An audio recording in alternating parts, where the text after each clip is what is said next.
Good morning, good afternoon, good evening, and good night, depending on where you are in the world and what time it is where you are. I am going to be joined very quickly by Tim Dieppe, and we're going to be talking about Islamification, the West, and the Church. And before I do that, I just want to say, if you love the work that I do, and you want to support the work that I do, all the ways to do so are in the description box. To the confusion of many, it is assumed that I am part of Btbsoco Films or Revelation 22, that those are my channels. They aren't. I'm not supported by them. I just appear on them. And this is my only channel. And so without further ado, now that I've said that, we'll bring on the one and only Tim Dieppe. How you doing, bro? Peace be with you. Hi, Bob. It's Dieppe. Just pronounce it Dieppe. Dieppe. I do apologise. Yeah, that's my. I pronounce every letter kind of Ross moment from Friends. Where's Dieppe from? It's a French town. There's a French port called Dieppe. There was a famous raid on Dieppe in 1942. Canadian soldiers did a raid, and it failed, but it was kind of a learning point for the for D-Day later on. So are you descendant from the Normans then? Yes, probably. Yes, most likely. Yeah. There aren't many Dieppes. There aren't many Dieppes in the UK. There are more in Canada and more in France. Right. Well, me and you should probably have words about the harrowing of the North. We've not really forgotten about that up there. Still got a bit of a gripe about that. So perhaps we'll walk around the bike sheds later on. Anyway, moving straight on. Tim, do you want to introduce yourself and how it is that we've ended up why have you got an interest in this topic of Islam in the West? Yeah, fine. Yeah. So I used to work in finance, actually, as a fund manager, managing global funds on the equity markets of the world. And 9/11 happened.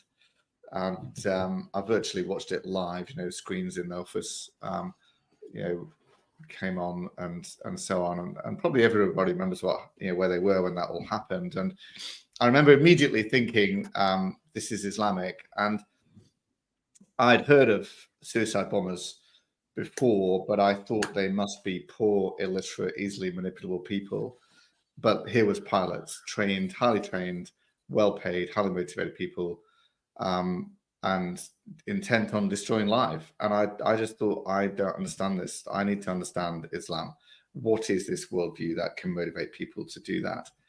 And I didn't know much about Islam at that point. So I went and read lots of books about Islam and studied it, and I learned about it and became more and more concerned about what I learned. I then came across Islamic finance. And I thought, well, I work in finance, I ought to understand Islamic finance too. So I studied Islamic finance for a bit, and then found that the then chair of HSBC's Sharia advisory board was a chap called Taqi Usmani, and he'd written a book in English. And in this book, he raises the hypothetical question, do we still need to wage jihad in a country like Britain where we can freely build mosques and preach Islam? And he answers the question by reference to the Quran, saying killing should continue until the jizya is paid. That's until the subjugation tax for non-Muslims is paid in the Islamic State. So he wants a full-on Islamic State, and he's happy to use and promote terrorism to achieve it. So I wrote to a friend at HSBC and said, do you really think this chap should be on your advisory board? And he very sensibly sent it to compliance, and they panicked and got rid of him. They left his son on that advisory board, and I'm quite sure the other imams also knew and probably sympathized with these views. 5 years later, they closed it down, but that kind of opened my eyes to what some of this agenda is all about. And the real agenda behind Sharia finance is to legitimize Sharia law generally. And anyway, I've subsequently written a booklet on what's wrong with Sharia finance, which you can find on Christian Concern's website. So I was then sort of praying about this whole thing and praying for opportunity really to tell people about what I'd learned about Islam. And the answer to prayer I got was not what I wanted. I was asked to run a Sharia fund. So it would have been my name, Tim Dieppe, manager of a Sharia fund. And I was like, well, I'm sorry, I'm not prepared to do that because Sharia is a discriminatory system. It discriminates against women and against non-Muslims. Not only do I not want to do it, I don't think we should do it as a firm. And nobody in my team agreed with me on this, including some quite radical feminists. So I reached out for help and ended up connecting with Christian Concern around this. At one point, I was called into my boss's office at very short notice. You shouldn't be talking about religion in the workplace. I was like, oh, great. That means we can't run a Sharia fund then. He wasn't very happy about that. But I connected with Christian Concern and they started doing a little bit of stuff around Islam behind the scenes, advising politicians and things. And then, a little while later, having had the team made redundant, probably partly as a result of what happened there, and setting up a new firm and so on, Andrea asked me to come and do this kind of thing full time. So I initially started in Christian Concern in 2016, focused on Islam, but I quickly got asked to talk about and write about other things. So I became head of public policy, but I still retain a specialism and a particular interest in Islam, and write about Islam and talk about Islam.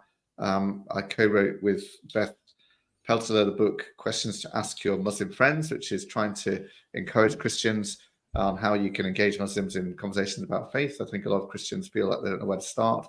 So this is giving you some pointers on where to start on that. You can start with very simple questions that don't require much knowledge. How do you become a Muslim? What difference does prayer make?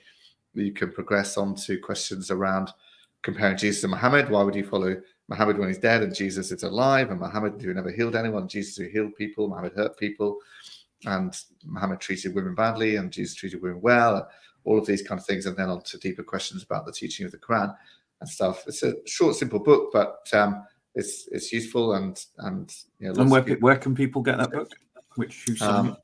It's on Amazon, it's on Kindle, and stuff. So yeah, you can get it. Yeah.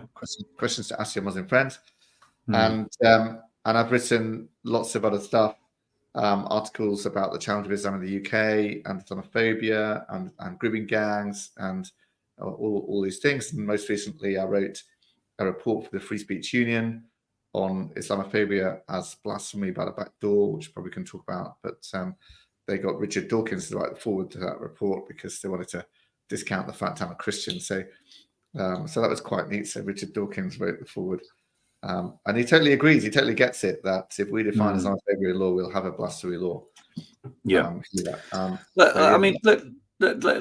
Just maybe tell people a little bit more then about Islamic finance and how that is connected to the process of Islamification. Yeah, sure. So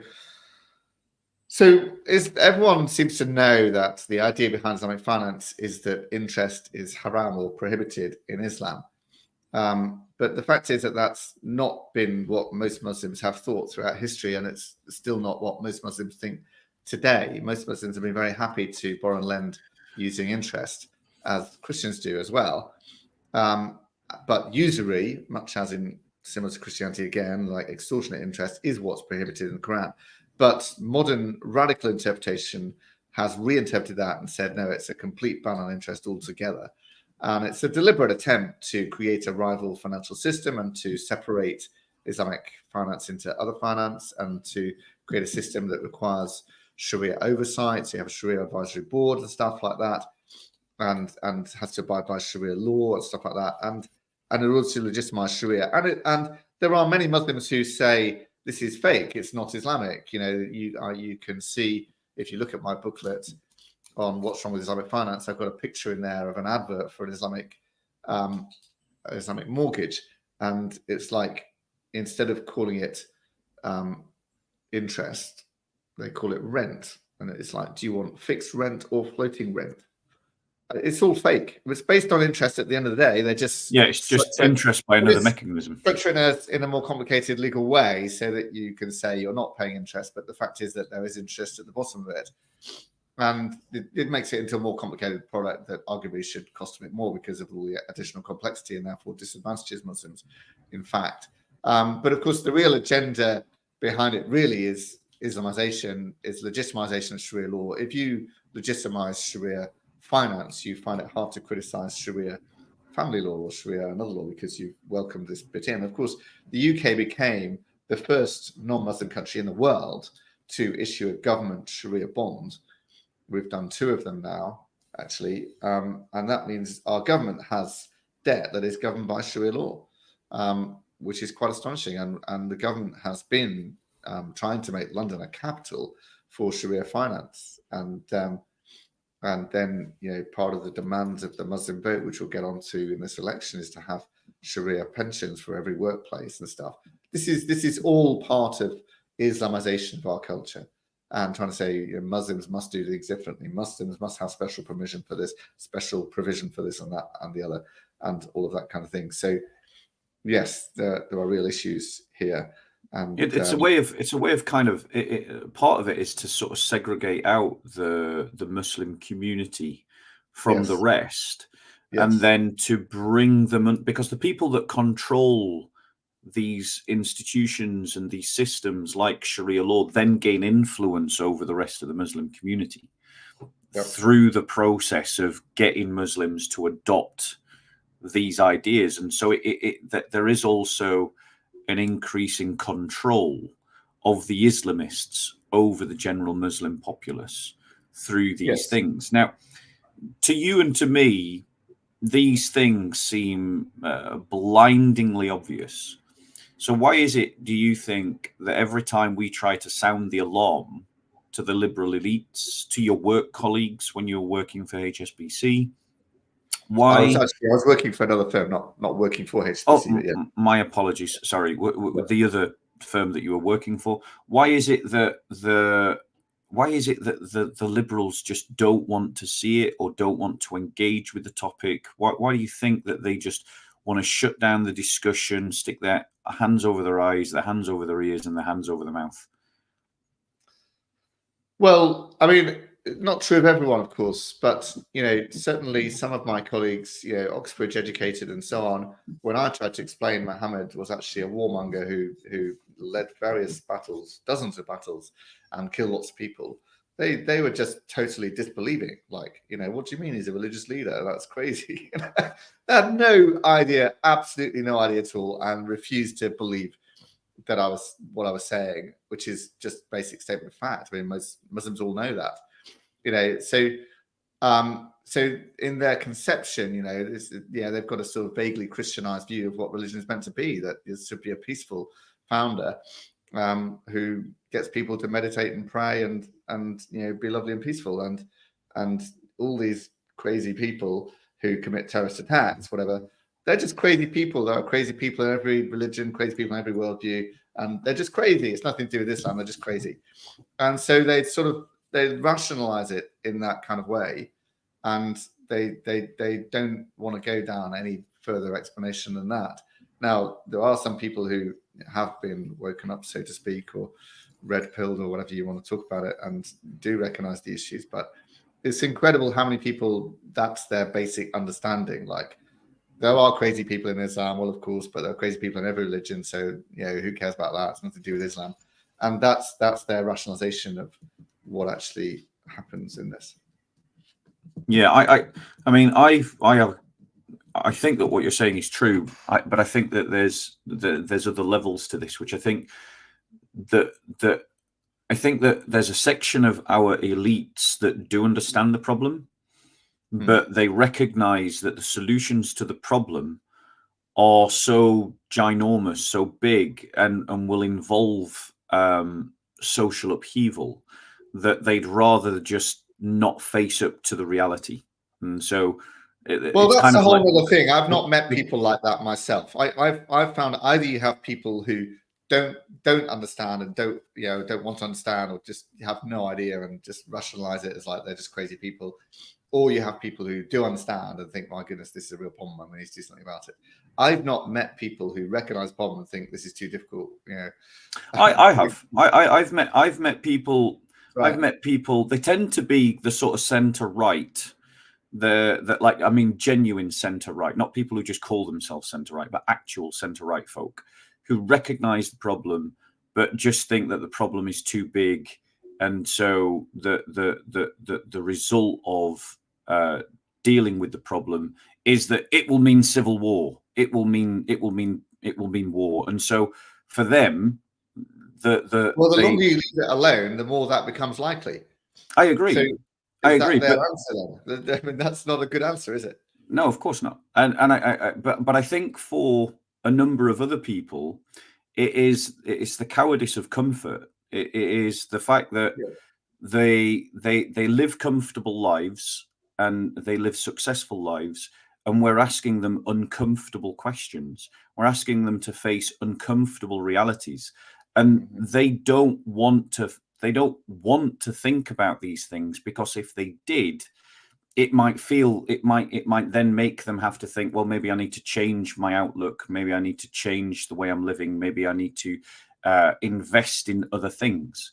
And so it's the cowardice of comfortable people, Yep, I'm sure that's right. And also, if you have another god that you worship, people I was working with, I would, in my view, their god was the environment. That was the most important thing in the world, was caring for the environment, and then everything else is kind of like pales into comparison.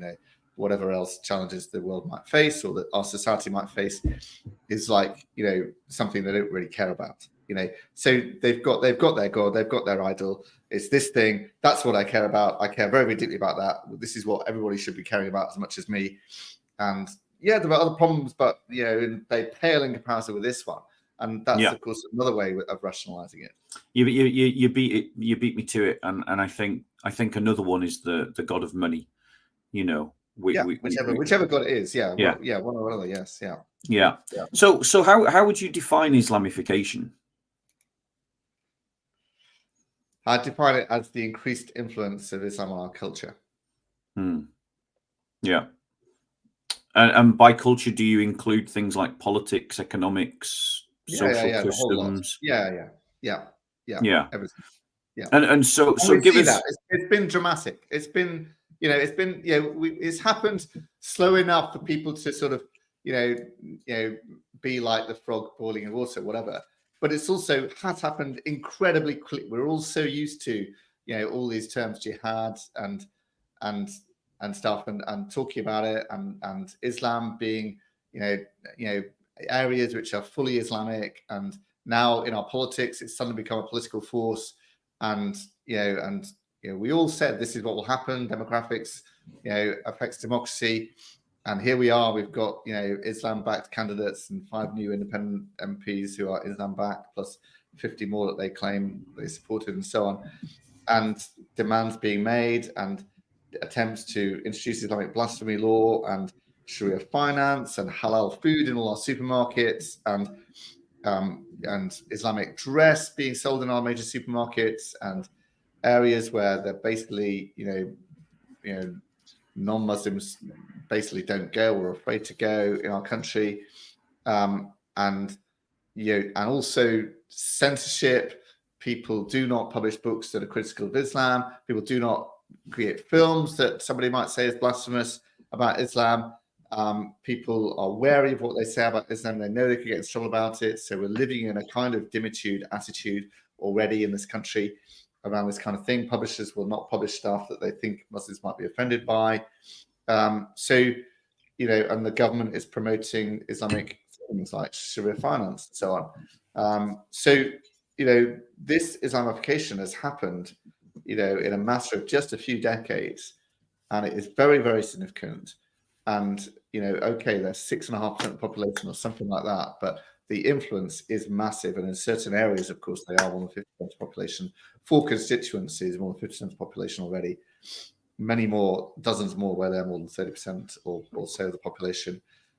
So yeah, and we have two-tier policing and all of this kind of stuff. And so, it's influenced in lots of different areas: fashion, politics, finance, food.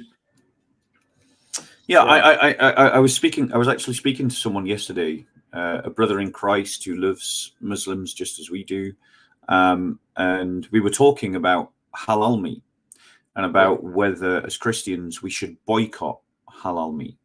And I was trying to get him to see that if a business is an Islamic business and it's selling Islamic produce, specifically like halal meat, or any business that's selling halal meat, well, that is funding an Islamic business that then pays zakat, and zakat pays dawah, and dawah is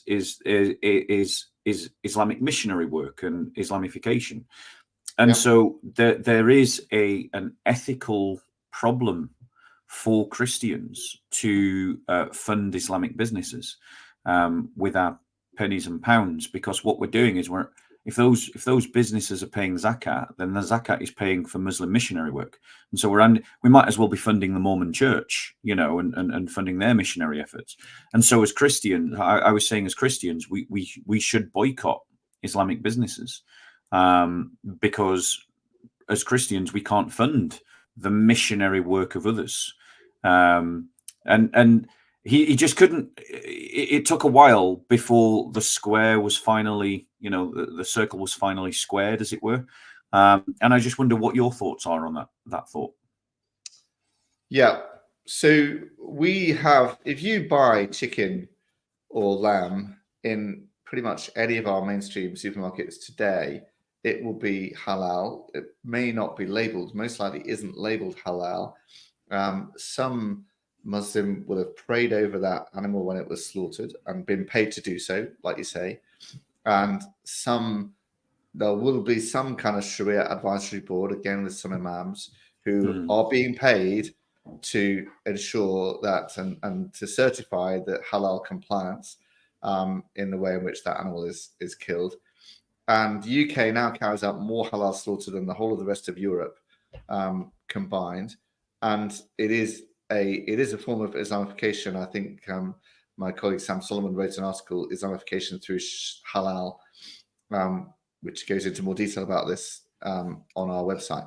Now, should Christians boycott it? I have a lot of sympathy with that. One way, of course, is to eat pork. A good diet, though, has got to be more than pork. But I think Christians can, need to follow their consciences on this, and I think it's an issue where Christians can legitimately, conscientiously disagree. And obviously, Paul ate food that had been sacrificed to idols back in the Roman times, but in certain circumstances he wouldn't. If he thought that this was going to harm someone else's conscience, he would not do that. Or if he thought that it was damaging his witness to certain people, he wouldn't do that then. We're living in an Islamic culture. If you were living in Islamic country, would you refuse to eat chicken or lamb? I'm not sure I would, right? Some Christians would, I'm sure, but I'm not sure I would. So I don't think, I'm not going to lay down the law and say Christians must, refuse to eat halal food and stuff. But I would, I'd say you need to follow your conscience on it. You need to pray about it, think about it, and decide. And I totally respect people on both sides of this debate. Yeah, totally. And I think that parents and people in hospitals should be asking the question, is this halal meat? And I would be encouraging them to say that if the school says, yeah, we're serving halal meat to your children, that you should refuse, and you should say, you should demand your right to have it stipulated that actually I don't want my child to be force-fed halal meat. I disagree with it on principle, and therefore there should be other provisions. Same in hospitals, same in the prison service. Because the thing is, in a consumer society, if as consumers we are not visible, then the market will bend to the visible consumer. And so what you end up with is halal meat becoming de facto the standard meat product in all our institutions, because the people that don't want to eat it don't make a noise about it, but the people that do want to eat it are making a noise about it. And it's about Christians learning to be more vocal. And I think that lesson is true in generally how we respond to Islamification.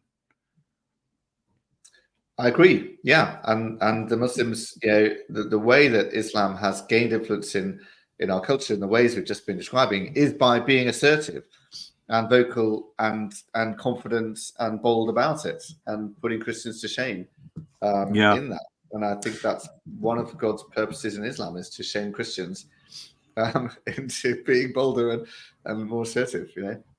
So, I mean, exactly. And talking about being bold and assertive, we've seen that spectacularly in our most recent election, which is just over a week old, or just under a week old. And you wrote an article quite recently on the Islamic vote in this election, and I just want you to share your thoughts on that. Yeah, sure. So there was a new organization that set itself up just 6 months ago called the Muslim Vote, that was deliberately aiming to get Muslims voting on Muslim issues and Muslims voting on blocks, so to speak, about Islamic issues. And they put up a list of constituencies and the portion of Muslims that they thought live in each constituency. And for most constituencies, not all, they had a recommended candidate. And many of these were independent candidates, so not members of Labour or Lib Dems or Conservative or any of the major parties. So just standing as independent candidates. But some of them were members of other parties, Lib Dems and Green in particular. And they were remarkably successful, from 6 months to an election without an actual political party to put against the name of the candidate on the ballot paper. 5 candidates, unseated Labour candidates, and became MPs as independent candidates, and that's a very big deal. And in other seats, and Conservatives actually won 1 seat from Labour because Muslim votes split the vote there. So that was another effect that they had. And Wes Streeting, who's now the Health Secretary, only won his seat by 500 and something votes. Jess Phillips only won her seat by 600 something votes because the Muslims were voting against, or a lot of them were voting against. And you can see analysis shows that in constituencies with less than 10% Muslim vote, Labour, gained a little bit of vote share. The higher the Muslim vote in that constituency, the more Labour lost share of the vote. In constituencies with 50% or more of the vote, which is 4 constituencies, they lost 40% of the vote. In other words, the Muslims pretty much voted entirely against Labour. In constituencies with 40 to 50% of the vote, they lost 30+% of the vote. Again, it's almost entirely the Muslims voting against Labour, and so on.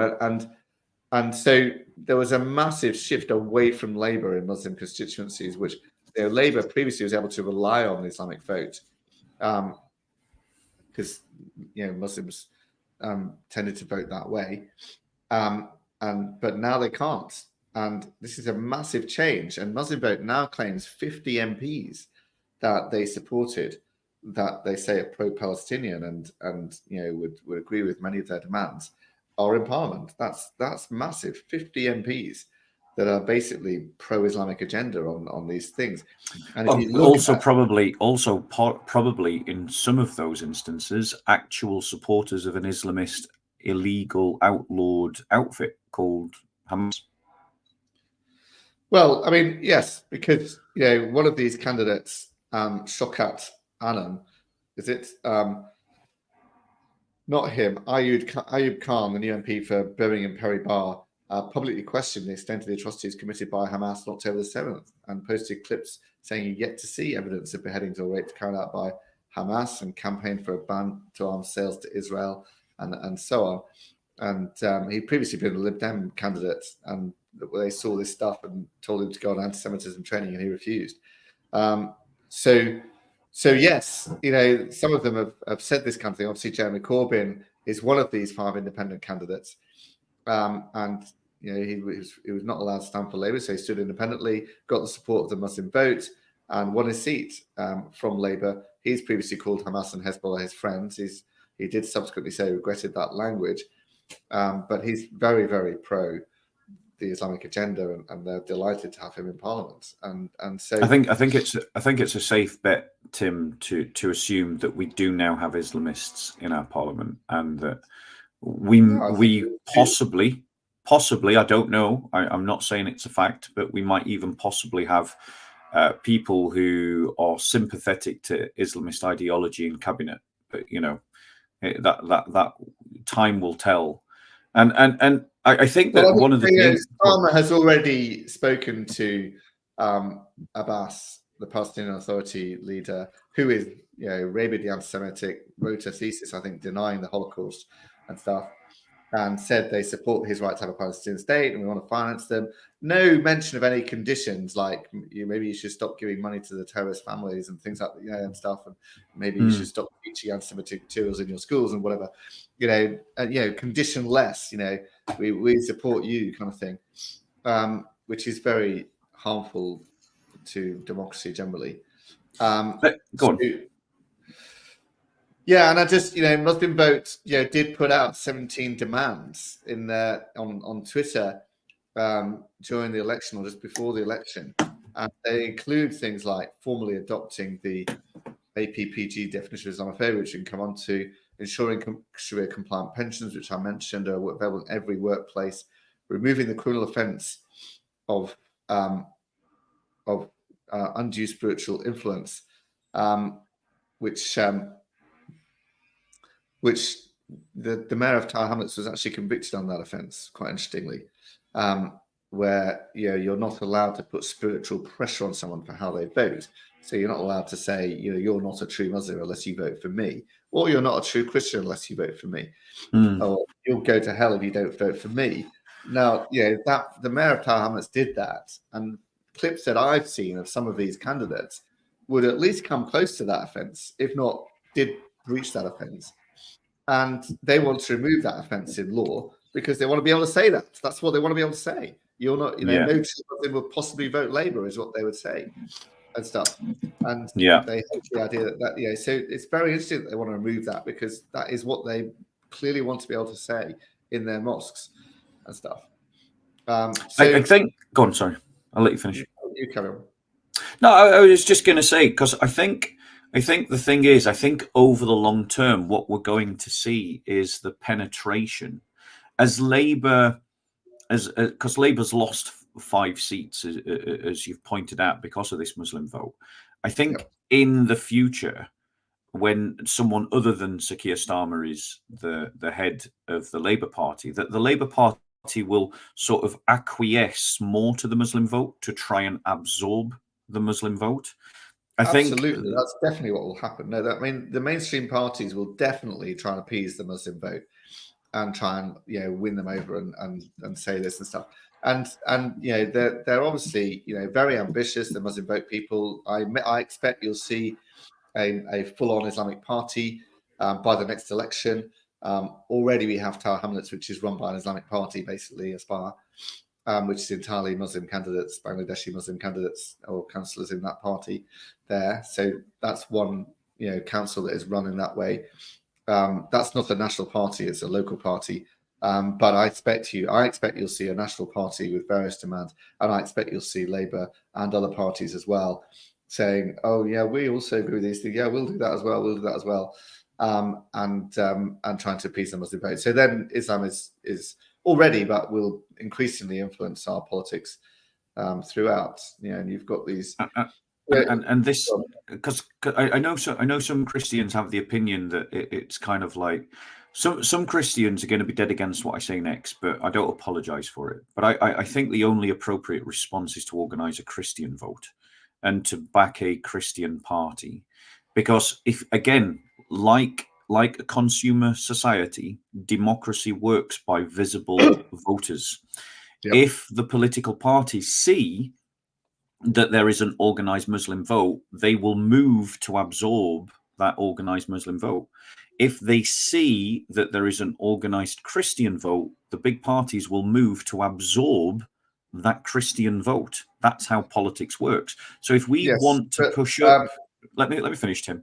If we want to push up our concerns and our agenda to the top list of the political establishment, we've got to organize in such a way that the other big parties in our two-party system go, hey, there's 3 million votes we can get here if we come along and steal some of these concerns and absorb it, and we can then steal this organized 3 million block vote. And so I think, the day for a Christian vote is long overdue, and we should be organizing one. The thing is, I don't have a problem with an Islamic party being formed in the UK, because Christians have already organized their own political parties. We've got our own political party. It's called the Christian People's Alliance. It's just that, I question whether it's led well, but the point is, Christians won't get behind it because they're borrowing from the politics of other people. And the more they lean on the politics of other people, the more they undermine their own position. I just wonder, what's your thought on that? Right. So, lot to say. So one thing to say, look, Labour didn't really win this election. Although it's a landslide, it was really a vote against Conservatives. Right? True. Labour did not get increased vote share. They got 2% more vote share or something, and that was mainly in Scotland. The rest of the country, they didn't really get increased vote share. As I've shown in Islamic areas, they lost vote share. And it was really Conservatives who lost vote to Reform, and Reform took 4 million votes, largely off Conservatives, and they got 5 seats for that. Whereas Lib Dems got 3.9 million votes and got 70 something seats, wasn't it? 71, was it? 71 in the end. And this is, and if you remember the last election, right, we've forgotten this, but actually Reform did a deal with the Conservatives in the last election and decided not to stand against pro-Brexit candidates, which is why the Conservatives won, right? This time Reform were like, we're not doing that deal again. And Conservatives paid the price, right? Basically, the election was in the hands of Reform. The Reform made it for the Conservatives last time, lost the Conservatives this time. That's really what happened here. Now, as regards the Christian Party, I don't disagree. The only question is, also, some Christians will say, well, let's join Conservatives or Reform or other parties and influence them. And never works, though, Tim. Never works. Well, it has worked in the past, and it can work again, and it could be more effective than a Christian party or trying to influence Christian People's Alliance. And you've got at the moment then what you've had post this election now is you've had Reform that took the election from Conservatives, and you've got the Muslim vote that took lots of votes, not as many as 4 million, I don't think, but we don't know how many exactly, from Labour. And both are trying to pull the country in 2 different ways there. And it'd be very interesting to see. I think Labour will move more towards the Islam to get that Islamic vote. Will Conservatives move more towards Reform to get that vote? Well, that's the big question that will be answered in the coming months with the election of a new Conservative leader and so on. See, I'm not convinced that Reform is necessarily the solution that lots of people think that it is. And the reason for that is because Reform is just a classical liberal party. It's it's an old-fashioned liberal party, and Nigel Farage and Richard, is it Richard Tice, I think his name is? Yeah. Once they're in I would rather see Reform in government than any other party apart from the Christian People's Alliance, but once they are in government, let's imagine, I suspect that they will just conform to the existing world order and the essential liberal democratic principles that got us into this mess in the first place. Because liberal secularism... I'm not going to disagree violently with you about it, Bob. What I would say is, I did videos about all the major parties' manifestos, and I said about Reform that there was no mention of Christianity in their manifesto, and I thought that was disappointing because their draft manifesto did say that Christian values are under threat, That was a quote in the Yeah. draft manifesto, and it was left out of the actual manifesto or the contract with the people that they called it when it came out. But then I had supporters of Christian Concern sending me video clips of Nigel Farage saying, you know, we are a Christian country based on Christian values. We should have Christian values in the country. Why is no one saying this and this kind of thing? And my response was, great, but he didn't put it in the manifesto. Kind of but thing. also, I'm not utterly convinced that he understands the difference between Christian values and liberal values. And I think that what he means by Christian values is just 1950s England with a bit of Christian hundreds and thousands sprinkled on top, rather than truly Christ-centered values. No, I know, and you know, he did at least have a marriage allowance tax thing in that manifesto.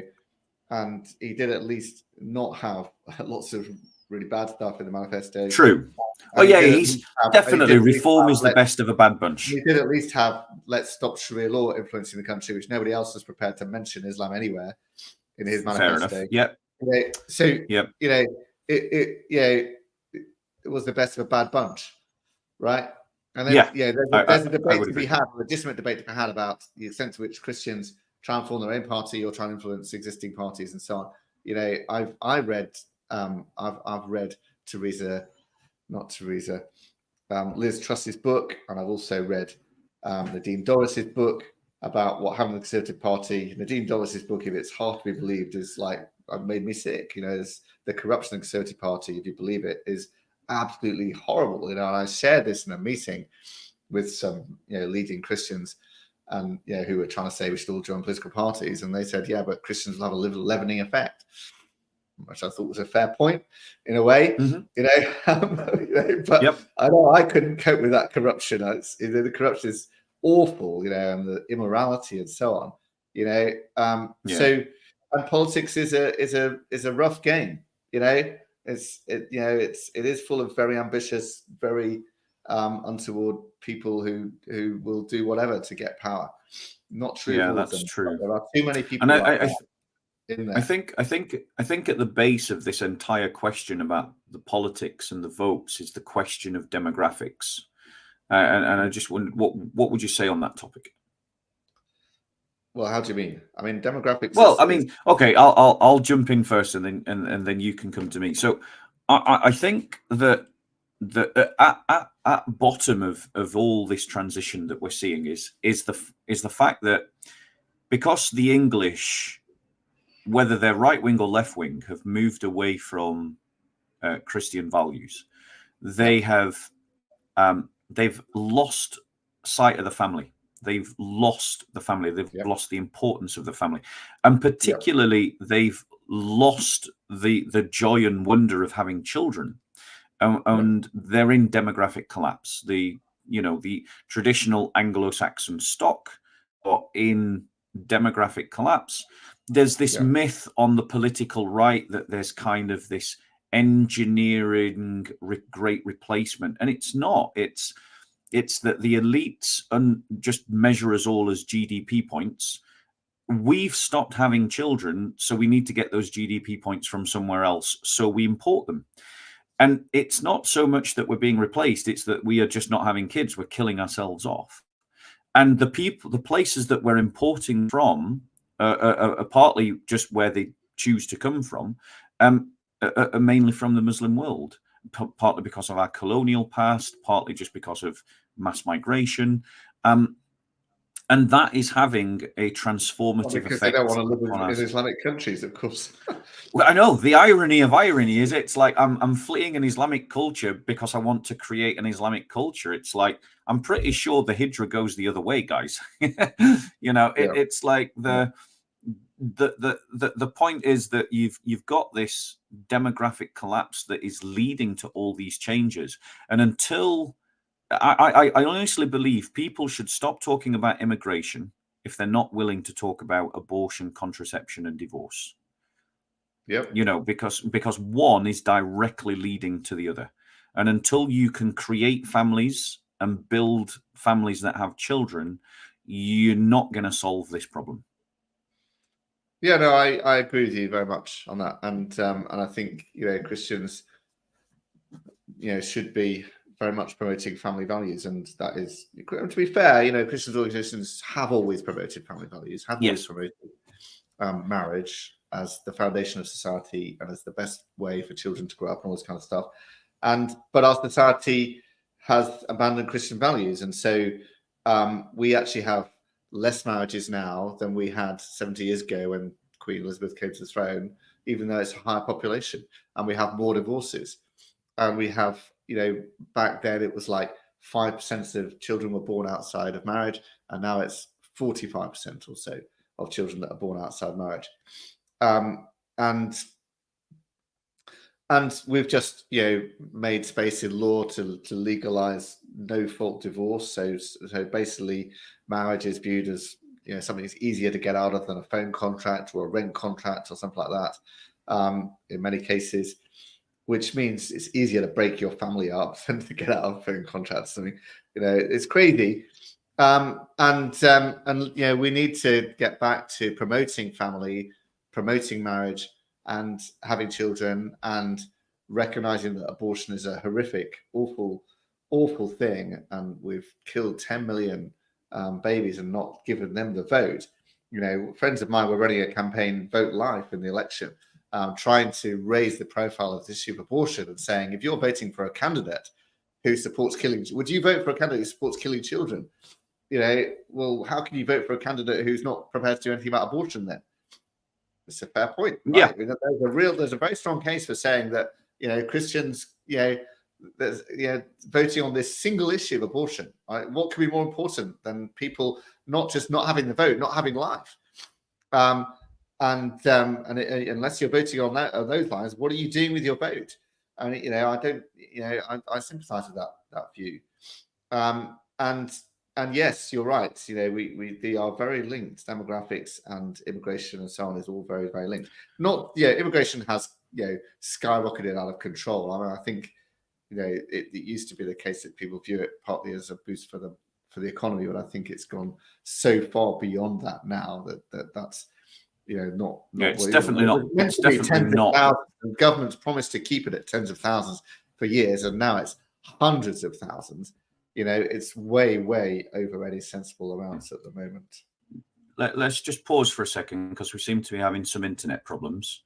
So I'm just going to ask the people that are watching, could you put whether your live stream was interrupted or uninterrupted so I can see how the internet problems are affecting the live stream? So in the chat, guys, if you can put interrupted or uninterrupted so that I can see what's happening from your perspective, please. Because it'll take a few seconds for the request to come. Fine. No, just interrupted or uninterrupted, guys. That's what I need to hear. Interrupt. Oh, good. No. Uninterrupted. Okay, thank you very much. That's informative. So I'll be honest, I did not hear everything that you said because of the internet problems, but it seems everyone else heard it, and that's the important thing. I think one of the things, though, that as Christians we need to recognize is that the church isn't doing that good at creating families either. The average age of the Christian in this country, I think, is what, 51, 52? Or 53, sorry. But the average age of the general population is like 41 or 42. 40. But the average age of the Muslim population is 27. And that tells us that we Christians are actually doing the worst, despite the fact that we're the ones who are pro-life, pro-marriage, pro-family, doing worst in creating families. And that means that we need to do some introspective examination of how we're organizing and doing church. Even when the sad thing is, Bob, it's even worse than that, right? Because not only are we not having families to a degree, but even those that do have families, they're not passing their faith onto their kids. Yeah. Right? Too many people of my generation, their teenage kids or beyond teenage kids are not going to church. Yep.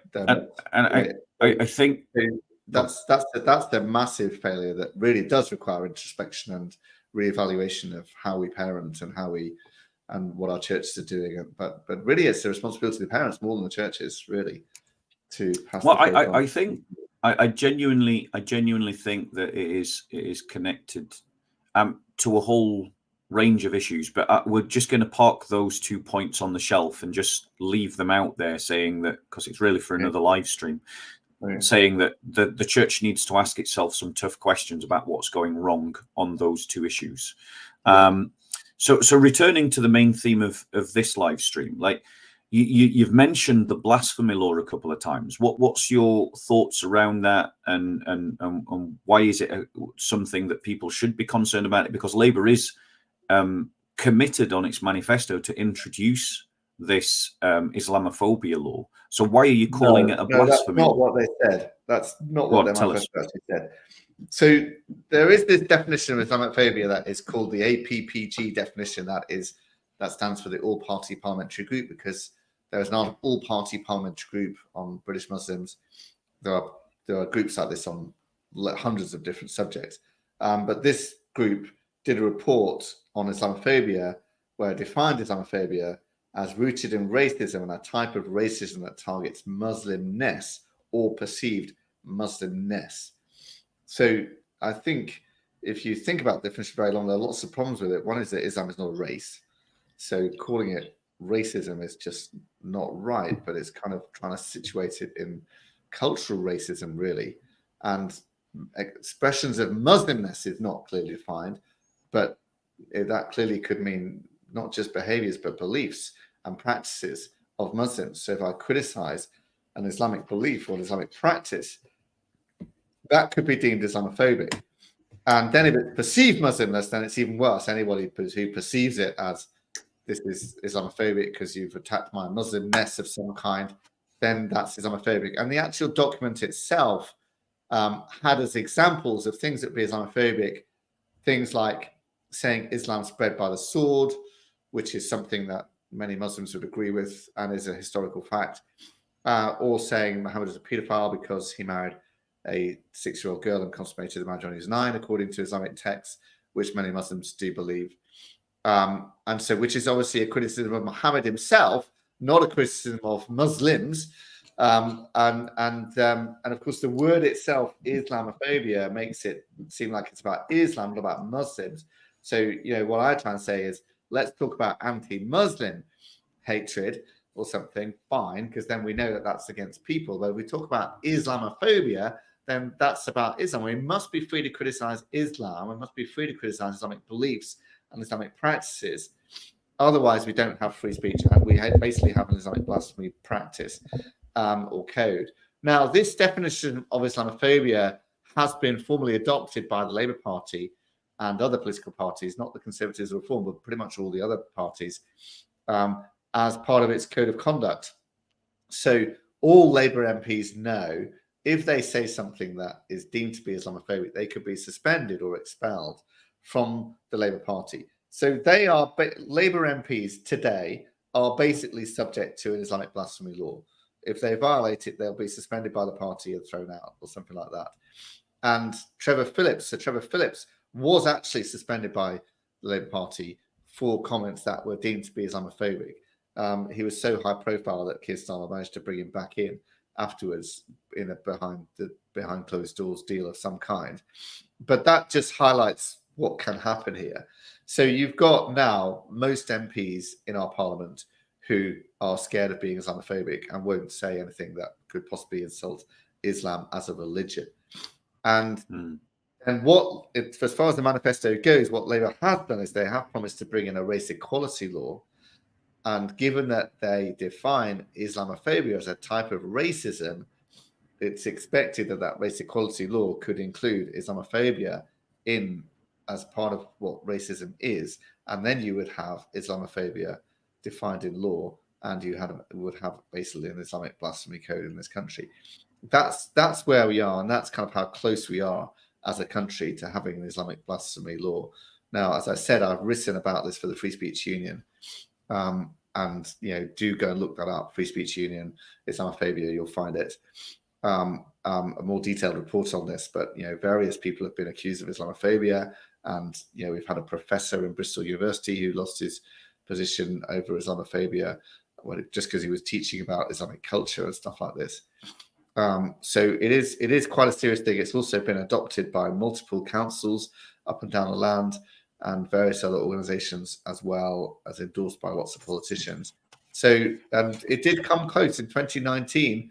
The Conservative government very nearly adopted this definition, only because there was a massive backlash and a campaign and a open letter to the then Home Secretary about it from multiple leading religious and other people. Did they finally back down and say, okay, we'll find an alternative definition instead? And then under Michael Gove's time, they dropped finding an alternative definition instead, which is good, because even the term itself, Islamophobia, as I've highlighted, is not good. You just use anti-Muslim is better. Islam, if you're making about Islam, then you're including the whole religion in it. So, but yeah, Labour, I agree. I want this to be a law, and certainly the new 5 independent MPs want it to be a law. It was part of the Muslim Votes agenda to make it a law.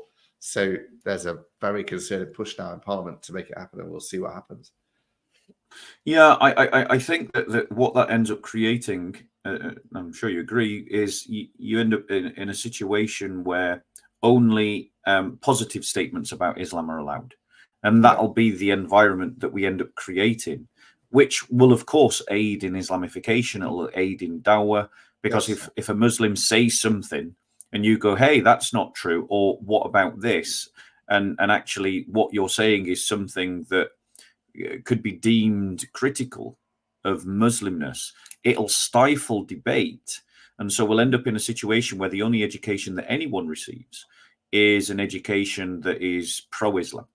And then Islam will have achieved that's already the case, though, Bob. Let me just finish, Tim, because Islam will have achieved a unique place in our society. If people are free to criticize Christianity, people will be free to criticize Hinduism. People will be free to criticize Sikhism, but Marxism, capitalism, environmentalism. But you won't be free to criticize Islam, and that is hugely problematic. Yes, and although that is not law, that is basically how we are living at the moment. People do not feel free to criticize Islam as it stands. Yeah. And people do not feel free to see anything critical about Islam in schools as teachers. I mean, I said in church the other day when I was preaching, do not call Muhammad a prophet. I never refer to Muhammad as a prophet. And I had a teacher come up to me saying, well, I teach RS and I pretty much have to refer to him as a prophet, and I kind of sympathize with her, whilst, trying to encourage her to, not say he's my prophet, or maybe to call him the Islamic prophet or something like that. My son went to a Church of England school, and he was taught that Islam is wonderful for women and gives a huge dignity and respect to women, and Christianity is bad for women and discriminates against women. That was what he was taught in his Church of England school in the lessons. He asked the teacher, he said to the teacher, doesn't the Quran say that a woman's voice is worth half a man's voice? And the teacher said, oh, that's an extreme interpretation. So my son said, well, doesn't the Quran teach polygamy? At that point, the teacher said, I have to be careful what I say. Right. So you basically have an Islamic blasphemy code, in effect, right? The teachers are scared to even teach what the Quran actually says, right? They daren't say that the Quran even says that the Quran says has polygamy in it. They daren't say it in class.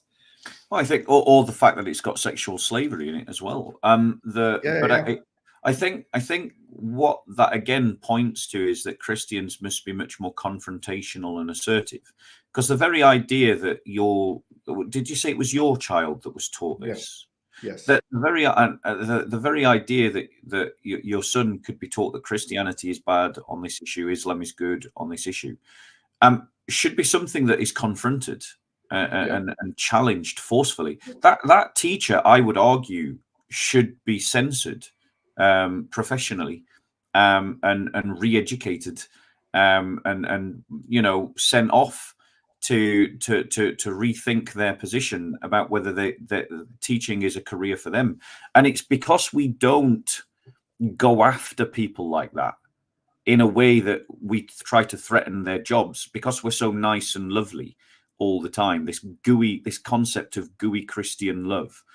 I mean, I have done that. I have done that, and we did that. The other thing that happened with my son, this is in year 7, so he's new in the school, and we were told that he'd have a visit to a mosque, and we thought, yeah, okay, that's educational, fine, and it's a church wing of the school, so doubtless, that'll all be respectful and everything. They went to the mosque, and the imam said, I want to lead you in some prayers. If you really don't want to pray, go and stand in the corner over there. Imagine the pressure on these 11-year-old kids, right?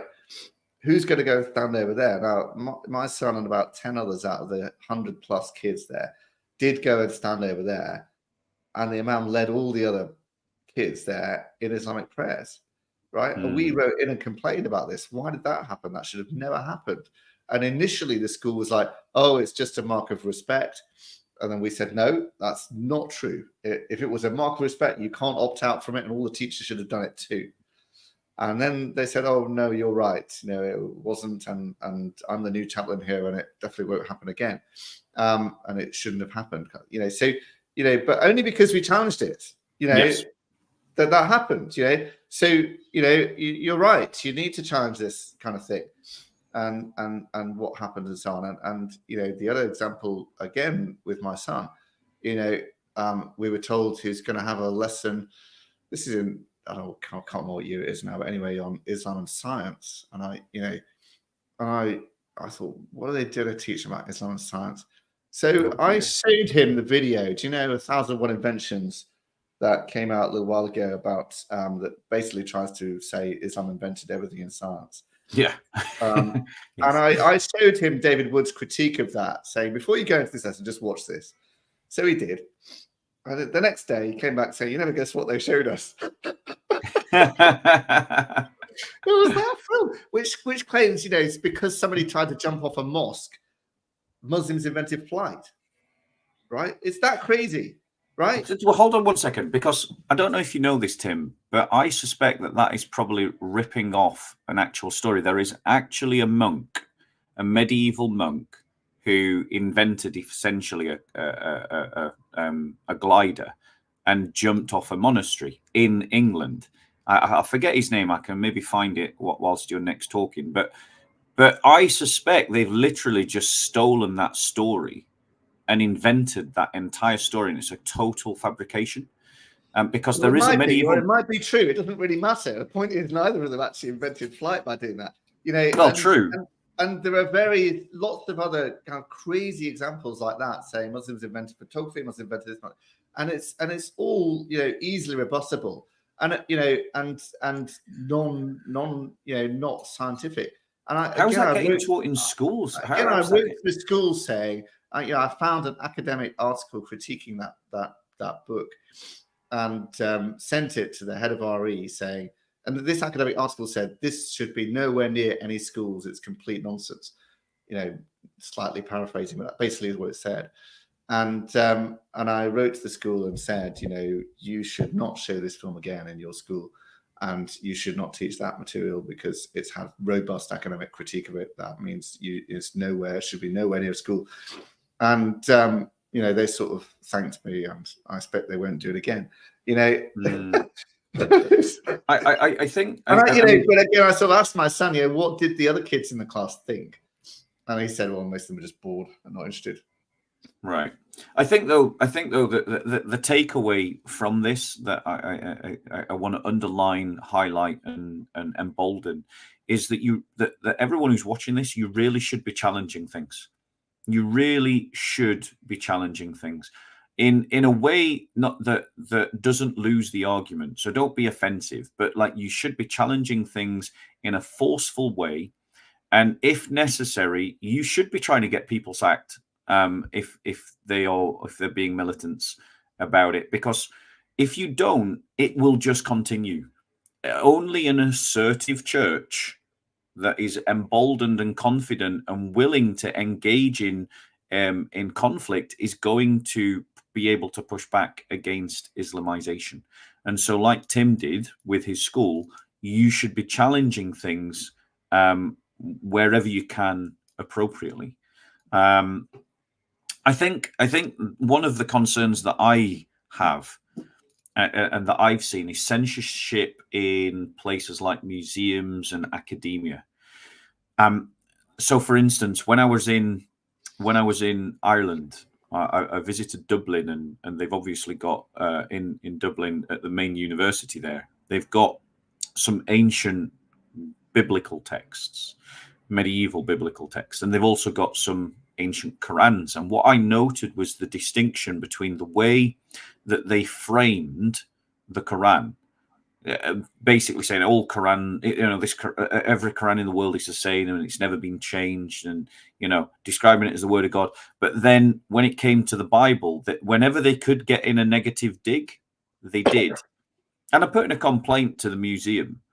But the point is that kind of censorship, that kind of just saying what's not controversial, but when we can attack Christians, we do. That's being seen by thousands and thousands of people, and it's planting a seed in people's minds. And it's being done because Christians are not forceful enough in pushing back. They're not forceful enough in attacking it. I know Dr. J. Smith once told me a story that at the British Library, he wrote in to challenge a framing statement connected to the Quran and saying, "Where's your evidence of this?"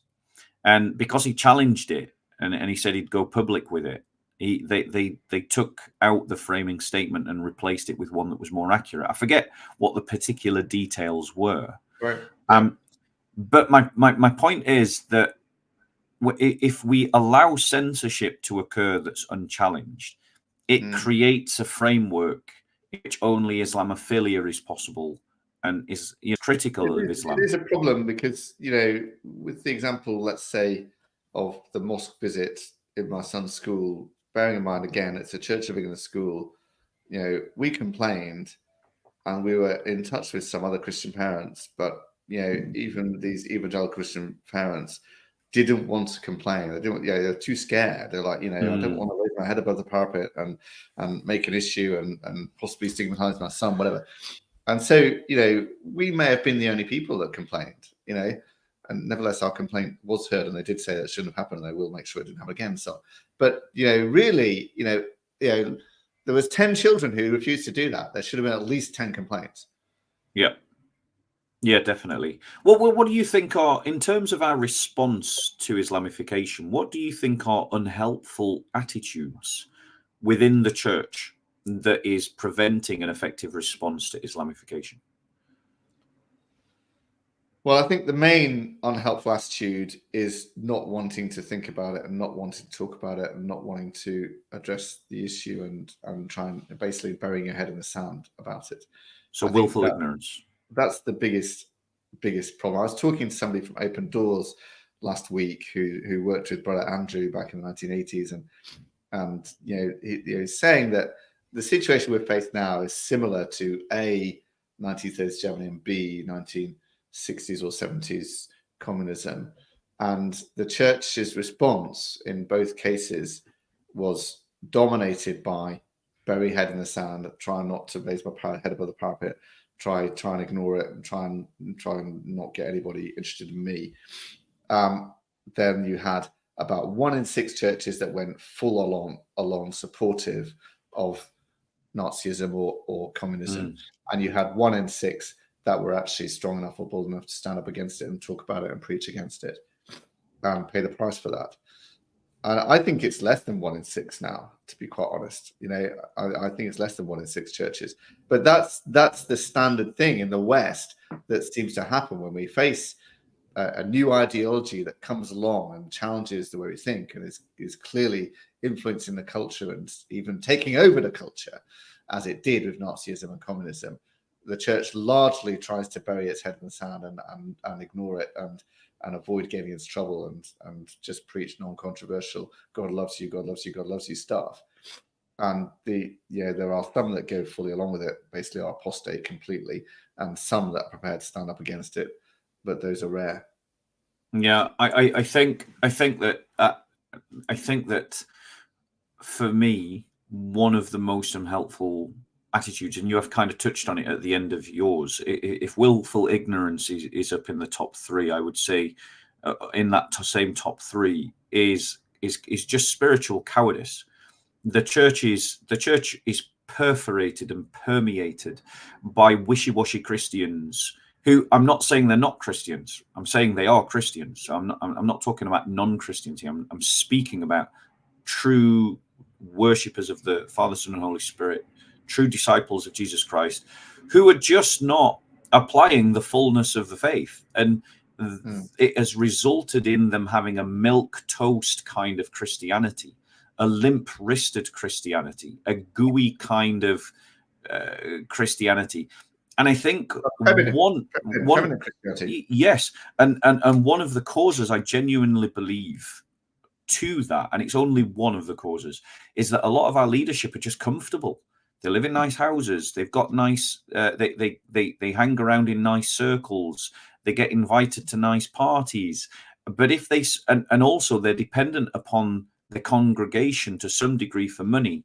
And so for that reason, they don't want to talk about controversial things or lead their congregation into conflict, because if they did, they'd lose members, they'd lose money, they'd lose friends. And so comfortableness is creating cowardice. Actually, churches that are bold and speak out about things attract people, and they'll get more people coming, and they'll have more spiritual life and spiritual violence if we do you're right. these kind of things.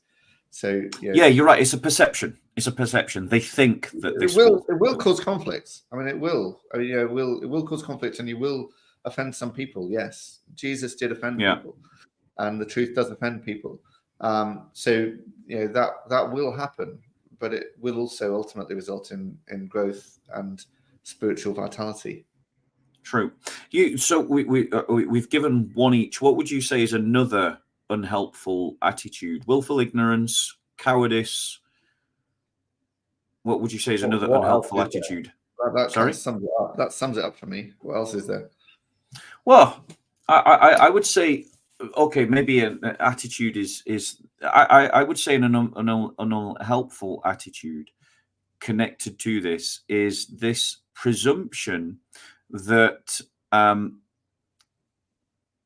okay, let me put it another way. It's not so much an unhelpful attitude, but perhaps an unhelpful belief or lack of belief, which is, I don't think a lot of Christians have worked out what a Christian political narrative looks like based upon apostolic teaching. And so when they try to do any kind of politics at all, they borrow from the politics of others. And when they borrow from the politics of others, they're using other people's values, other people's beliefs, and other people's presuppositions, or other philosophical beliefs, values, and presuppositions. And the more they lean into that, the more they de-Christianize. And the more they de-Christianize, the more they secularize. And I think that's genuinely what's been going on in the Church of England, is that whenever it tried to do politics, it borrowed from the politics of liberal society. And the more it adopted the values and beliefs and the presuppositions, the more it undermined its own Christian standing and became secularized as a result. Well, and I think, go on. Let's think about that in another angle, similar though, is to say that we limit Christianity. So it's only about individual salvation, and it's not about how Christianity might affect the way you do business, the way you do politics, the way you do art, the way you eat, the way you go about your life, the way, the whole culture. And that Christianity has got stuff to say about all of these things. And there's a Christian vision, there's a Christian way to do art, there's a Christian way to do music, there's a Christian way to do politics. Yeah. But we limit the gospel to only an individual thing. We individualize it and even privatize faith, which is not meant to be privatized, which is a way of submitting to the liberal vision for society in a way that faith is just a private thing that you never really talk about in public. And so our vision of Christianity is too narrow, and we the only way we'll ever get back to a Christian culture is by having a vision for a Christian culture and what Christian culture should be like. And education as well, of course, is a big thing. What Christian vision for education is a big deal. We have an education team here, and we're in touch with dozens of new groups that are wanting to start up schools because they're very concerned about the sexualization of children and indoctrination of children in secular schools, rightly so. And other people are doing homeschooling and so on. But a Christian vision for the whole of society. I did a talk, you can probably find it online somewhere, about the myth of neutrality in education, trying to say that every subject, and I went through like maths, it's not neutral, English, history, science, there's a Christian perspective on all of these subjects. And there's a Christian way to teach it and a non-Christian way to teach it. And you can teach it like maths is something that humans have invented, right? Well, it's not. It's actually something humans have discovered because actually God invented it. Amen. Right? Yep. And maths, if you think about something like 5 + 7 = 12, I taught this to a group of people. Where is it true that 5 + 7 = 12? Is it just true in the West? Right? Is it only true in British culture? Right? No, it's not. It's true everywhere. It's actually an omnipresent truth. You just can't escape from it. Right? Yeah. Why is it like that? Because it's actually part of God's mind, and you can't escape from God. Right? Absolutely. Right? When is it true? When has it been true that 5%? It's been true yesterday, forever, today, forever. It's an eternal truth because it points to an eternal God. It's an eternal, immutable, omnipresent truth that you cannot escape from. Right? And there you are. It points to an eternal, immutable, omnipresent God who you cannot escape from. Amen. And we discover these truths and they point us to the nature of God, you see. And there's people saying maths is neutral. I could go on to talk about all these other subjects. But my point is, I was trying to envision people for, if you had a Christian school, you would teach how every subject points to God. Amen. In different ways. And says something about God and shows God as the ultimate mathematician, the ultimate scientist, the ultimate writer, the ultimate historian. It's his story. And the ultimate, geographer and all of these other things. That is how, people should be taught to see how Christianity applies and how every subject points to God in that kind of way. We need a wider vision for what Christianity is as a worldview, and not just an individual salvation view, a worldview. Absolutely. Absolutely. And the moment you buy into this individual private faith, you've essentially limited Christianity within the scope that the Enlightenment allows the faith to exist. Yeah. As if Christianity was born in the 1790s rather than 2000 years ago. And so we have to reject this idea of the private individualized faith because it's an un-Christian idea. I did think while you were talking of an actual attitude that is a problem rather than a belief, which is parochialism. A lot of our churches, a lot of our congregations, they only think in terms of either the local or the congregation, and they don't seem to organize in bigger networks. They don't seem to organize in ways and mobilize in ways that involve working with other churches, even other churches in their local area. And I think that there's a whole bunch of reasons for that, like with everything. But I think that parochial attitude of it's just me and my church or just me and my congregation, and we'll only sort out problems that we can sort out within the congregation at a congregational size, is actually one of the defeaters for the church in its response to Islamification, because Muslims are much better at organizing on bigger scales and rallying on bigger scales. And I think Christians have to be better at breaking out of this parochial attitude to rally and to organize on bigger scales to affect change. What's your thoughts on that?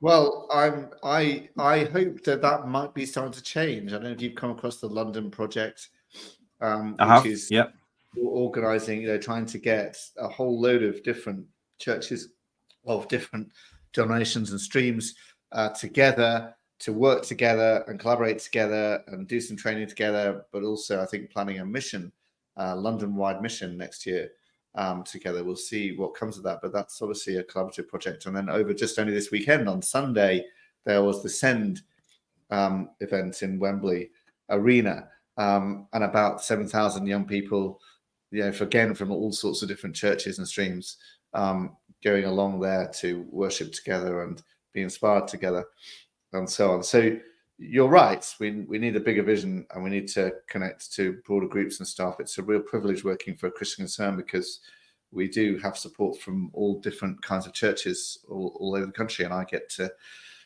meet people from lots of different church backgrounds and denominations and styles and streams, and go to speak in churches of all different styles and streams as well. And that's a real privilege to be able to do that. So what comes to your mind when you hear the word Christendom? What comes to my mind is monks. Okay, so what do you think about as an idea that should move towards another Christendom, with or without? Yeah, no, I mean, I think that the Christendom laid the foundation of Western society, didn't it? Really, like it was, a Christian. It came out of a Christian vision for society, which we've just been discussing, and set up Christian institutions and Christian systems and Christian values and so on. And it was gradually dismantled, Enlightenment following and so on. And this is why Christianity is weak now in the country, and there's a spiritual vacuum, and Islam is coming in. And the only way to resist that will be a strong Christianity, or a muscular Christianity, or a bold, courageous, unashamed, confident Christianity that actually sees Christianity, like I said, as applying to every area of culture, and pushes to see that applied. You want to be doing aggressive evangelism, definitely, but you also want to be, as we've been talking, trying to, re-Christianize schools, colleges, businesses, institutions, and so on. And this didn't, what we've got to realize is we've lived in a post-Christian world. How did it ever become a Christian world in the first place? Through people actually doing this kind of thing, through people having that kind of vision, and wanting to make it Christianized, and wanting to see the value of it, and so on. And so, and the immense contribution that Christianity has made, the first hospitals, the first hospices, the first schools, all Christian things, science very much led and innovated by Christian thinkers, modern science and stuff, and modern medicine as well. And we sort of somehow disregard it, or don't realize, and even family treatment of women and so on is all, allowing women to have divorces, is all Christian innovation stuff. So yeah, we should be aiming for a Christian vision of society. And I think, there is this tension, because Christians say it's normal for Christianity to be a minority, for Christians to be oppressed, for Christians not to be, in privileged positions and so on. And that's true. It is normal. Doesn't mean so get used to it and don't try and make it different. That's exactly. So exactly. The problem with saying that is that, yes, it's normal, and yes, we shouldn't be surprised if we're oppressed and treated as a minority and have difficult lives and so on. But neither should we say, okay, so therefore we should just give up and leave it at that, and allow society to just abandon Christian values, because they're good for the whole of society, not just for Christians. They're good for everyone. Christianity brings freedom and families and blessings and all of these things. And so, yes, but there's an evangelism job and a cultural reclamation job that needs to be done. Amen. What do you think when you hear the word Benedict option by Rob Dreher's book? I'm probably mispronouncing his name. Rob Dreher. Yeah. I've read it. What are your thoughts on the Benedict option? I also read his book, Live Not by Lies, as well, which is very, very good, well worth reading. It's about how the Christians responded under communism. The Benedict option is saying, his watershed moment is legalization of same-sex marriage, and he's like, that's it, we've lost the culture. If we can't even define marriage, we've lost, and now we need to rethink how we engage with culture as Christians, because it's gone so far that we've even redefined marriage. So what we need to do is form Christian communities that will, where we can educate and teach and Christianize in local areas and so on. Yeah, fine. I mean, I think that is a valid response, and it is modeling on monasteries, of course, which is it is partly what monasteries did. They did establish communities that were safe havens and refuges, and where they educated, and where they retained education and taught people to read and write and retain knowledge and study the Bible, all these kind of things. It is a kind of retreat, though. It can be seen as a kind of retreat from culture to do that. So there's an issue, and we do still need to be salt and light in our cultures, but we do. Churches need to become more community-like, and as I mentioned before, I'm aware of lots of churches that are thinking of setting up schools. And I met a pastor the other day who's like, 10 years ago, I thought you were crazy. You thought we need to set up a school as a church, and now I think it's essential, and we've got to do it because the culture has changed so much. You could rely on basic Christian values being taught in our schools as little as 10 years ago. You can rely on it being anti-Christian now, and then do you want that? I share your criticism with the Benedict option, in the sense that the way that Rob Dreher presents it does look like a retreat from culture.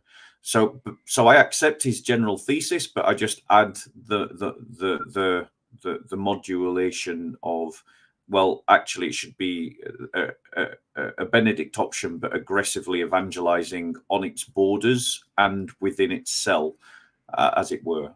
And I think, but otherwise, I think his thesis is sound. He just needs that aggressive evangelism attachment. But once you've got that, then I genuinely think that it is the way forward, as a way of responding to the society that we're seeing, and to the possibility that we might end up in a situation where sections of the West go like parts of Nigeria and end up being, subject to some degree of Sharia law, because the liberal enlightenment, the liberal elites have just lost control of the situation. And we might end up in a situation within our lifetime, possibly at the back end of our lifetime, where parts of Western Europe have de facto Sharia law, or even legitimized, in quote marks, Sharia law being implemented. So Bob, what we didn't talk about in the election, because we mentioned the idea of a Christian party and stuff, and Christians need to unite around a party. Of course, one of the advantages that Islam had in the election is they're very concentrated in certain areas of the country. Yeah. And like I said, 4 constituencies with more than 50% of the population is Muslim. There will be no constituencies where 50% of the population is Christian or goes to church. There will just be none. Yes. Right? They're nowhere near that. There might be somewhere it's like 10% of the population of that constituency goes to church. Yeah. And if you said they would all vote one way, that could possibly swing, because the difference between winning and losing an election is about 10% of the vote normally. Yeah. In many seats. Well, it's narrowed now because both Muslim vote and Reform narrowed the margin of vote victory very significantly across nearly every constituency. Yeah. But the Muslims are very, very concentrated in lots of areas. We do have Tower Hamlet now, which has an Islamic council, like I said. And we have these 5 MPs now that have just come in and across constituencies in the country. But we don't have that level of concentration of Christians anywhere in the country, and I don't expect to have it either. I think we need to consolidate. I think the thing is, you get to a point where you spread so thin that your effectiveness is actually less than it would be if you just up sticks, all move in together, consolidate, regroup, and then start reanimating. And I think I don't think that's going to happen for a number of reasons. I agree. It might not go. I'll let you finish, and then I'll reply. One is it's hard. Although, there are people moving out of rough areas in the country, so they're going to look for nicer areas. So, in a way, people do move to find schools and all this kind of stuff. So, maybe it will happen to a degree. But also, should Christians retreat from Islamic areas? Should they not stay and be salt and light there, right? And witness there and so on as well, right? Or go and move into Islamic areas and be Christian witness to those people. And there'll be some Christians who want to do that and basically be missionaries in these areas and stuff as well. So, So let me reply to that, because it's a fair point. And I do believe that obviously Christians should be missionary and go into areas that they want to do mission. But in terms of the more national picture, in terms of responding to Islamification and responding to liberalization, which actually is a much bigger problem, is that I actually think that the Benedict option on the national scale plays a much more important picture. But that doesn't mean that Christians shouldn't do missionary work. The problem with the idea of just being 2 and 3% spread across the entire population is that your effectiveness is, you can get to a point where you're so little salt in water that one can taste the salt. You lose your saltiness. And I fear that because Christians are so thin on the ground, that we are losing our saltiness. When Jesus spoke to 12 disciples and talked about losing salt, I don't think he meant because you're a minority. I agree that is not what Jesus meant in that sense. I'm just using the biblical terminology. Sorry, I wasn't trying to use that verse. I was just using the language, not the verse. Sorry, to be clear. But the point is that we've got to a point where Christians are so thin on the ground that they are not effective, and they cannot be effective because they can never corral the numbers. And so consolidation. Any military tactician recognizes that when your front lines are broken, when the enemies are in the gates, when you no longer can control your borders, the thing to do is retreat, to reorganize, to consolidate, and then to start going out again. And that's where we've lost. And the Benedict option, like, you've ever played Trumps, the card game Trumps? Yeah. Well, in terms of social models that lead to power, influence, and authority, the top card is a Benedict style option. And we're seeing that with the Muslim vote, is that, they are changing society, culture, economics, and politics based upon the use of the Benedict option. In Northern Ireland, you have 2 Benedict style communities there that have been going toe to toe with one another for decades, because Benedict style options work and they trump all other social models. So I'm not saying don't do missionary work. Obviously we should. But in terms of what can help to re-Christianize society, politics, and culture, to me, the Benedict option is the winning model. Well, you may be right. I think churches need to buy into it, and individuals need to buy into it. And I don't really expect it to happen. I'll put it that way. I don't really expect it to happen. Maybe that's too people, but I just don't really expect that to be the way forward. I think we'll get there. If we don't get there on purpose, we'll get there by accident. But if we get there by accident, we probably will be just in survival mode rather than anything else. Yeah, maybe. Yeah. So let's sort of round this off then. Sort of final section. If you had all the power, influence, and authority by whatever mechanism to affect the changes that you thought were needed, what laws would you want government to bring in with regards to the question of what we do with Islamification? Yeah. I actually just looking for a slide of mine that I've got 10 laws on this. Do you want me to allow you to share? Yeah, okay. Yeah, I think you should try to share and tell me if see if you can share it, and I'll bring it up. This afternoon, and it's got this slide in it. So just give me 1 minute to find the slide. Let's go. Here it is. Right. Well, I'll see if I can get it up for you. Sugar. Right, Is it barring you or letting you? No, I just need to. I don't think I can start the slides from that particular slide. So just getting through to it now. Okay. We've got a lot of slides to get through in this talk tonight.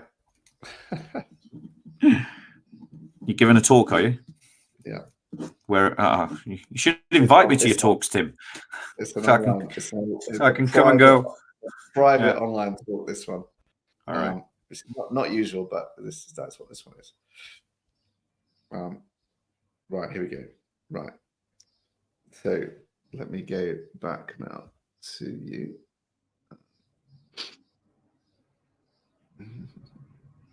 Right.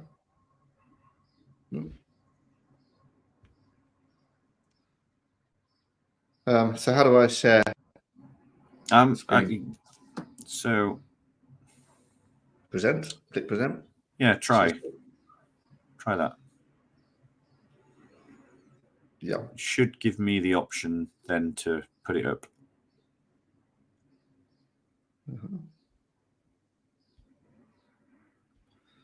Okay, how's that? Yeah, here it is. Right. Right then. There we go. Number 1, ban Sharia councils.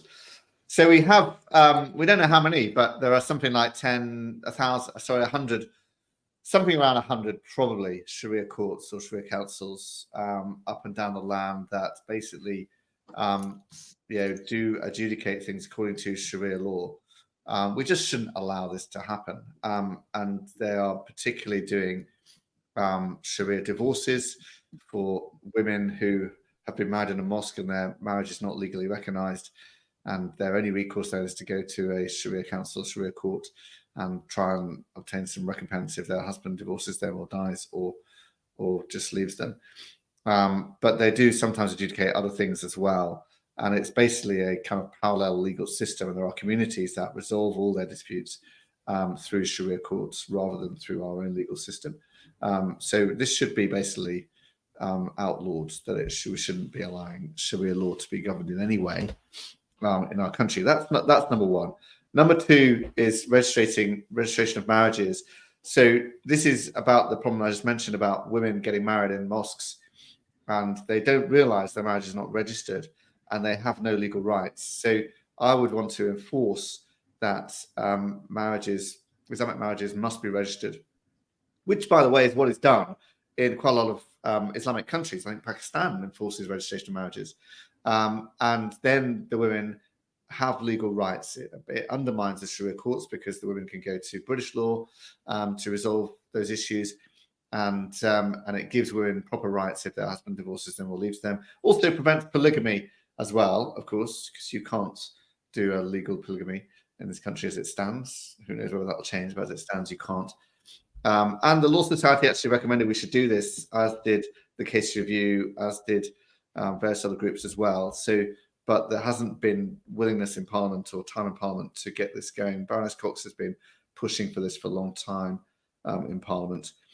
I would ban face veils. I nearly gave up on this in the pandemic, where we were all forced to wear face coverings. But multiple European countries have banned face veils because they are a security risk as well as dehumanizing to women. And you don't know who you're talking to, and you don't know their expressions, and people can cover up. There was a case, wasn't there, a few years ago of some men wearing burqas who went and robbed John Lewis, just not very far from here. So I would say you cannot walk around the streets covering up your face, and that's illegal. I also think one of the terrorists who was responsible for one of the terrorist atrocities managed to escape the country, or tried to escape the country, wearing a burqa. Yes. Yeah. So I would ban this, and several other European countries have done that. So it's not like, I'm not thinking completely crazily to say that, although it might sound like it. It's not crazy to say that. I would have the marriage visa rules. This is kind of at the moment, if you say I want to marry this person or go and marry them, then you could automatically bring them into the country. I would make that harder so that they can't, in Bradford, I think, I can't remember what the statistics are now, but a huge portion of the people are first-time immigrants or born from first-time immigrants. over there because they keep bringing in their brides or keep bringing in marriage partners from other countries. This is a big one. I'd want to ensure the police enforce the law equally, regardless of culture, religion, or ethnicity.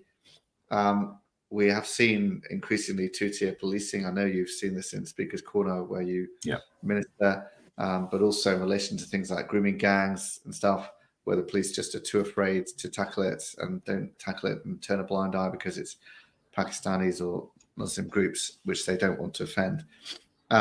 We should absolutely make it, essential and enforce the police to basically, treat everyone equally before the law, regardless of their religion or whatever else it is, and that would make a big difference in itself. Stop promoting Islamic finance. The government should, not promote it, and we should tell people it's not Islamic, really, or it's not, not what traditional Islam has taught and thought. And we should, stop trying to make London the capital of Islamic finance in the world.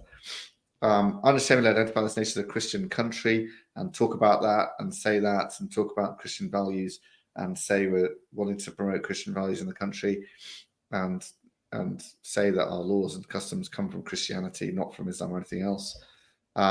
Robustly defends free speech so that Islam can be criticized but prosecuted as harmful violence.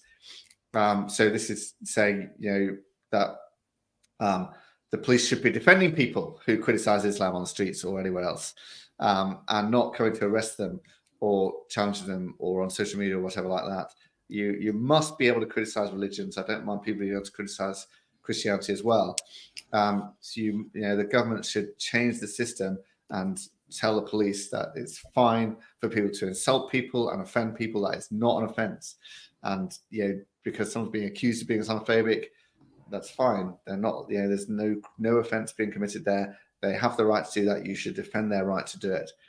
Same for homophobia, transphobia, and various other things as well. Incitement to violence, however, which includes jihad, should be prosecuted, and then that's how that should work.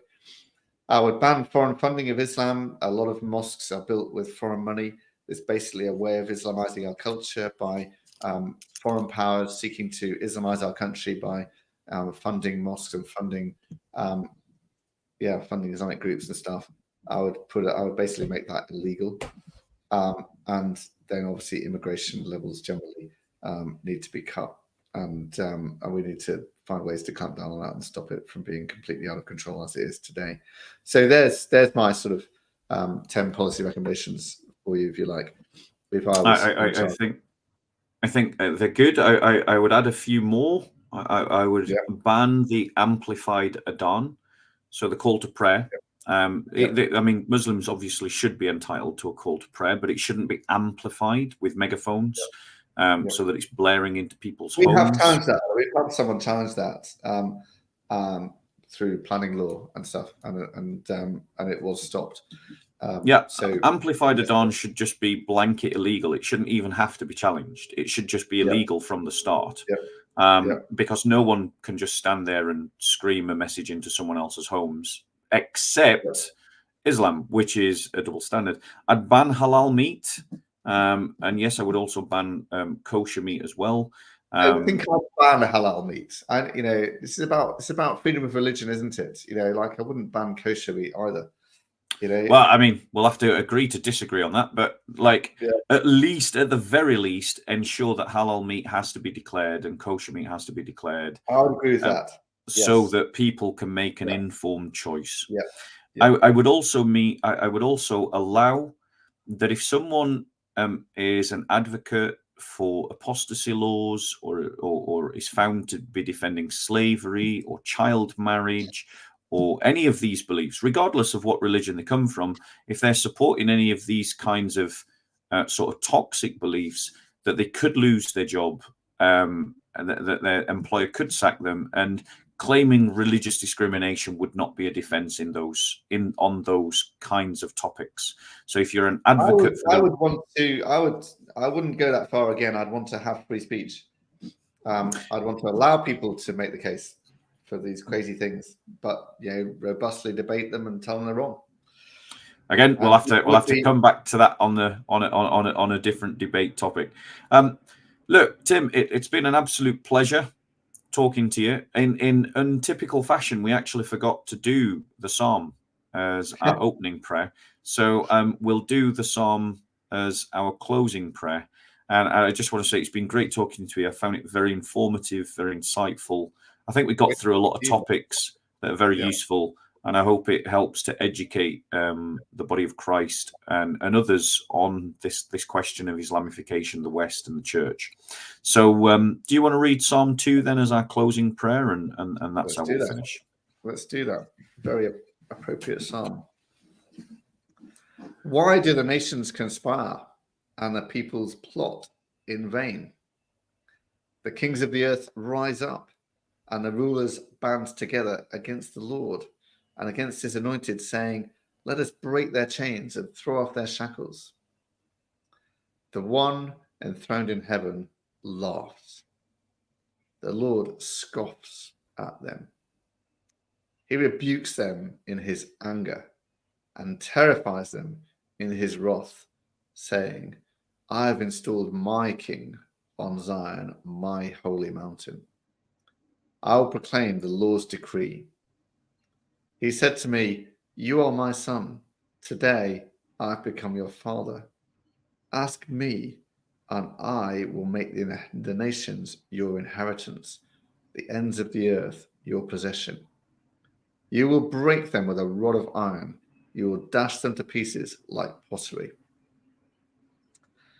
Therefore, you kings, be wise. Be warned, you rulers of the earth. Serve the Lord with fear and celebrate his rule with trembling. Kiss the Son, or he will be angry, and your way will lead to your destruction. But his wrath can flare up in a moment. Blessed are all who take refuge in him. This is the word of the Lord. Thanks be to God. Thank you very much, Tim. Great pleasure talking to you. Thank you. Great. Enjoyed it.